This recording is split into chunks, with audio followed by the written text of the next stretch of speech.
एक बहुत खूबसूरत गांव था। उस गांव में दो बहनें टीनू और मीनू रहती थी। उनके माँ बाप नहीं थे। दोनों की परवरिश उनके बड़े भाई ने की थी। वे अपनी दोनों बहनों से बहुत प्यार करते थे। टीनू स्वभाव की बहुत अच्छी थी। वह सभी लोगों की सेवा किया करती थी और मधुर बोलने वाली थी। वहीं दूसरी तरफ उनकी बहन मीनू बहुत घमंडी थी। वह कोई काम नहीं करती थी और हर वक्त टीनू का मजाक बनाया करती थी। उनके भाई दोनों के लिए कुछ भी लाते मीनू उसे भी टीनू से छीन लेती थी। पर मीनू कभी उसके बर्ताव से दुखी नहीं होती थी। मीनू मेरी ही छोटी बहन है। मेरी सारी चीजों पर उसका ही तो हक है। अगर माँ जिंदा होती तो शायद मीनू उनसे ही बोलती। ऐसा बोलकर टीनू दुखी हो जाती है। मीनू मेरी बहन, अब हम बड़ी हो रही है। अब हम बच्चे नहीं है। थोड़ा सा काम सीखा करो, वरना आगे चलकर तुम्हें ही परेशानी होगी। देखो मीनू, मैं हमेशा तुम्हारे साथ नहीं रहूंगी। एक दिन ऐसा भी आएगा जब हमें एक दूसरे से दूर रहना पड़ेगा। तुम समझ रही हो ना मैं क्या कह रही हूँ? नहीं टीनू, मुझे कुछ भी नहीं सीखना। जितना आता है उतना काफी है। तुम अपनी चिंता करो, मेरी नहीं। अगर मुझे कुछ काम करना पड़ा तो मैं तुम्हें अपने साथ नौकरानी बनाकर ले चलूंगी। तुम जैसे यहाँ काम करती हो वैसे ही वहाँ भी करना। तुम्हें तो आदत है ना काम करने की, तो करो। पर मैं जहाँ भी जाऊंगी वहाँ ऐसे ही रहूंगी। टीनू मीनू को समझाने की बहुत कोशिश करती ताकि उसे आगे चलकर कोई परेशानी न झेलना पड़े। पर मीनू थी कि किसी की बात नहीं मानती। धीरे धीरे समय बीतता गया और वह दिन भी आ गया जब उसके भाई ने दोनों बहनों की शादी कर दी। दोनों बहनें एक ही गांव में विहाई गई। टीनू अपने जीवन में बहुत खुश थी, पर मीनू काफी परेशानियों का सामना कर रही थी। उसे लगता कि काश टीनू मेरे साथ होती तो कितना अच्छा होता। वह सोच ही रही थी कि उसे याद आया कि टीनू दूर सही पर है, तो इसी गांव में क्यों न मैं उससे मिलने जाऊं। और वह टीनू से मिलने जाती है। चलते चलते उसे एक गाय दिखाई देती है। मीनू को देखकर गाय ने कहा, सुनो मीनू बेटी, थोड़ी सी मेरी बात मान लो। देखो ना मेरे जगह पर कितनी गंदगी है, इसे साफ कर दो। मुझे बैठने में परेशानी हो रही है। अगर तुम मेरी सहायता करेगी तो तुम्हारी सहायता भगवान भी करेगा। आप यह कैसी बात कर रही हो गाय माता? मैं तो खुद ही अपना काम करने में असमर्थ हूँ। अब तुम्हारी मदद कैसे करूँगी? मैं अपनी दीदी टीनू के घर जा रही हूँ। मुझे देरी हो रही है। हो सके तो तुम अपना काम खुद ही कर लेना। मैं आपकी नौकरानी तो नहीं हूँ। इतना बोलकर मीनू वहाँ से चली जाती है। चलते चलते कुछ ही दूरी पर एक पेड़ दिखाई देता है। मीनू उस पेड़ के नीचे जाकर खड़ी हो गई। तभी उस पेड़ से आवाज आई, मीनू कहाँ जा रही हो? मेरी थोड़ी सहायता कर दो। देखो ना, सभी राहगीर थक कर मेरे छाया में बैठते हैं। उन्हें मेरे नीचे बैठना अच्छा लगता है और मुझे भी बहुत खुशी होती है जब कोई यहाँ थककर चैन से छाया में बैठता है। पर अभी मेरे नीचे काफी पत्ते जमा हो गए हैं। यह देखकर राहगीर यहाँ नहीं बैठते। अगर तुम थोड़ी सफाई कर दोगी तो शायद सभी यहाँ आकर विश्राम करेंगे और मुझे भी बहुत खुशी होगी। हे पेड़ जी, मुझे अभी दूर जाना है और सभी को अपना काम खुद ही करना चाहिए। अगर मैं सबकी सहायता करने लगी तो मैं कभी भी टीनू के घर नहीं पहुंच पाऊंगी।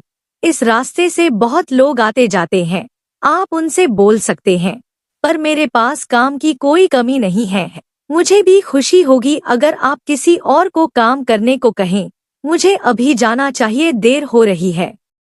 मीनू वहाँ से भी चली जाती है। मीनू जब और आगे जाती है तो उसे एक बूढ़ी औरत मिलती है। बूढ़ी औरत उसे देखकर मुस्कुराने लगती है और बोलती है, चलो कोई तो आया मेरी सहायता करने। सुनो बेटी, मैं बहुत बूढ़ी हो गई हूँ। कुछ ही दूरी पर एक झील है। मुझे पानी लेने जाना है, पर मैं इस उम्र में नहीं चल सकती। तुम मेरी थोड़ी सी मदद कर दो। पानी भरकर मेरे घर पहुंचा दो। तुम्हारा कल्याण होगा।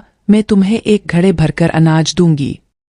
ये क्या अम्मा जी, पूरे दिन भर में मैं ही आपको मिली थी। अम्मा जी, अगर आप चल नहीं सकती तो अपना घर झील के पास ही बनवाना था। अगर आज मैं आपके लिए पानी ला दूंगी तो कल फिर आपको किसी का इंतजार करना होगा और हो सकता है रोज रोज कोई आए न। फिर आप क्या करोगी? अच्छा होगा अगर आप अपना घर किसी झील या तालाब के पास बनवाएं, ताकि आपको किसी की मदद की जरूरत ही न हो। ठीक है अम्मा जी, मैं चलती हूँ। आज आप किसी और को पानी लाने के लिए बोल दे, मुझे देरी हो रही है। मीनू वहाँ से भी चली जाती है। रास्ते में वह किसी की मदद नहीं करती और धीरे धीरे वह अपनी दीदी मीनू के पास पहुँच जाती है। एक दूसरे को देख दोनों बहनें बहुत खुश हुई और एक दूसरे का हाल पूछा। मीनू, तुम वहाँ ठीक तो हो ना? मेरी बहन, बहुत दिन हुए तुमसे दूर रहकर, अभी आई हो तो कुछ दिन यहाँ मजे से रहना। मैं तुम्हारे लिए अच्छे अच्छे पकवान बनाऊंगी, दोनों खूब मस्ती करेंगे। टीनू, तुम तो जानती हो ना, मैंने कभी कोई काम नहीं किया है। अब जब सब कुछ करना पड़ रहा है तो तुम्हारी कमी महसूस हो रही है। टीनू, अच्छा होता अगर तुम कुछ दिन मेरे साथ रहती। मुझे सभी काम सीखना है जो शादी से पहले नहीं सीख पाई। मुझे बहुत मेहनत करनी पड़ती है, मैं थक जाती हूँ। टीनू सोचती है, मेरी बहन ने कोई काम नहीं किया, अब उसे इतना काम करना पड़ रहा है। अच्छा होगा अगर कुछ दिन साथ रहकर मैं मीनू को सारे काम सिखा दूं। और टीनू ने मीनू के साथ कुछ दिन रहने का फैसला किया। टीनू ने कहा, ठीक है मीनू, मैं तुम्हारे साथ कुछ दिन के लिए चलूंगी। और थोड़ी देर बाद रात हो जाती है। अगली सुबह दोनों बहनें जाने लगती हैं। चलते चलते रास्ते में उन्हें वही बूढ़ी औरत मिलती है। बूढ़ी औरत ने कहा, कोई तो इस बूढ़ी अम्मा की मदद करो, इस पानी को घर पहुंचा दो। हे भगवान, क्या कोई भी मेरी सहायता नहीं करेगा? अरे अम्मा जी, हम हैं न, लाइए मुझे दीजिए, मैं आपके घर पहुंचा देती हूँ। आप इस उम्र में यह काम मत कीजिए। अगर भगवान ने चाहा तो मैं रोज ही आपकी मदद करने आऊंगी। इतना बोलकर टीनू बूढ़ी अम्मा के घर पर पानी पहुंचा देती है। फिर बूढ़ी अम्मा ने अपने घर से 2 घड़े निकालकर टीनू के सामने रख दिए। एक घड़ा सोने का था और एक घड़ा चांदी का था। यह देखकर मीनू चौंक गई।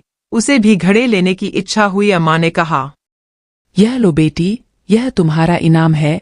दोनों में से एक घड़े चुन लो जो तुम्हारी इच्छा है। तुमने बिना स्वार्थ के मेरी मदद की, ये तुम्हारा ही इनाम है, ले लो और हमेशा खुश रहना।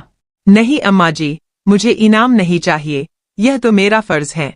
आप तो मेरी माँ जैसी हो, फिर यह इनाम किस लिए? ले लो बेटी, यह मेरा आशीर्वाद है। माँ के आशीर्वाद को मना नहीं करते। मीनू ने कहा, क्या मैं भी ले सकती हूँ? बूढ़ी अम्मा ने उसे भी लेने को कहा। मीनू ने सोने का घड़ा लिया और टीनू ने चांदी के घड़े को लिया और दोनों ने बूढ़ी अम्मा को धन्यवाद किया और आगे चली गई। मीनू बहुत खुश थी कि उसे सोने का घड़ा मिला। चलते चलते दोनों उस पेड़ के पास पहुंची। पेड़ ने कहा, कोई तो मेरी मदद करो, थोड़ी सी सफाई कर दो। क्या कोई भी नहीं है मेरी मदद करने के लिए? हे पेड़ जी, हम यहाँ की सफाई करेंगे। आपको इतना कष्ट हुआ, इसके लिए हम माफी चाहते हैं। मैं अभी ही सफाई कर देती हूँ। और टीनू सफाई करने लगती है। मीनू खड़ी देखती रहती है। लो पेड़ जी, सारी सफाई हो गई, अब हम चलते हैं। पेड़ ने कहा, तुम्हारा धन्यवाद बेटी, जो तुमने मेरी सहायता की। यह कुछ फल ले लो, तुम्हारे काम आएंगे। मेरे पास और कुछ नहीं है तुम्हें देने के लिए। आप यह कैसी बात कर रहे हैं? ये फल तो बहुत मीठे लगते हैं। ये एक एक फल कीमती मोतियों जैसी है। मुझे आपके फल बहुत पसंद हैं। ऐसा बोलकर दोनों बहनों ने फल को घड़े में भर लिया और दोनों आगे जाने लगी। चलते चलते दोनों बहनें उस गाय के पास पहुंची। गाय ने कहा, हे प्रभु, क्या मेरी सहायता करने वाला कोई नहीं है? कोई तो ऐसा होगा जो मेरी मदद करेगा, मेरी इस जगह को साफ करेगा। हे गौ माता, हम आपकी मदद करेंगे, आप परेशान न हो। आप तो हमारी माता हो, आपकी सेवा करने में हमें खुशी होगी। मैं अभी ही सफाई कर देती हूँ। और टीनू ने सभी जगह को साफ किया और बोली, हे माता, मैंने सफाई कर दी है, अब आप आराम से बैठो, अब हमें जाना होगा। गाय ने कहा, बेटी, तुमने मेरी मदद की, तुम्हारा धन्यवाद। ये लो बेटी, थोड़ा दूध रख लो। मैं चाहती हूँ कि तुम हमेशा खुश रहो और ऐसे ही सबकी सहायता करो। भगवान हमेशा तुम्हारी रक्षा करे। आपका बहुत बहुत धन्यवाद माता, अब हम चलते हैं। और दोनों बहन घर पहुंच जाती हैं। वे दोनों जैसे ही घड़े को देखती है, टीनू का घड़ा सोने का हो गया था और उसमें रखे फल कीमती मोती बन गए थे। यह देख दोनों आश्चर्य हो गए और जब मीनू ने घड़ा देखा तो वह चांदी का घड़ा मिट्टी की हो गई थी और उसमें रखा फल पत्थरों में बदल चुका था।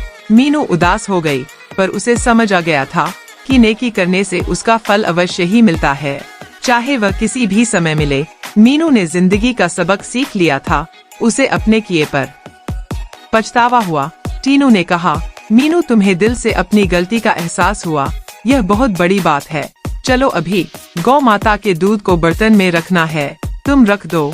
मीनू ने बात मानी और दूध को दूसरे बर्तन में जैसे ही रखा वह बर्तन सोने का हो गया। यह देख दोनों बहनें बहुत खुश हुई। अब वह जिस बर्तन में दूध रखती वह सोने का हो जाता। अब दोनों बहनों ने सोने से गरीबों की मदद करने की सोची और सबकी सहायता करने लगे और अपना जीवन खुशी से बिताने लगे।